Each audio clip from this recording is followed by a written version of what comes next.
கள்ளக்குறிச்சி மாவட்டம் புத்திராம்பட்டில் பட்டா மாறுதலுக்கு 4000 ரூபாய் லஞ்சம் வாங்கியதாக கிராம நிர்வாக அலுவலர் கோமதியை லஞ்ச ஒழிப்பு போலீசார் கைது செய்து விசாரணை நடத்தி வருகின்றனர்.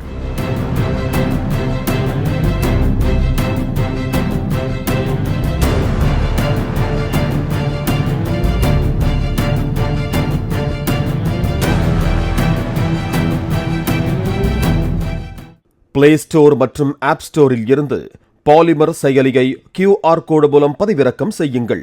செய்திகளை உடனுக்குடன் பெறுங்கள்.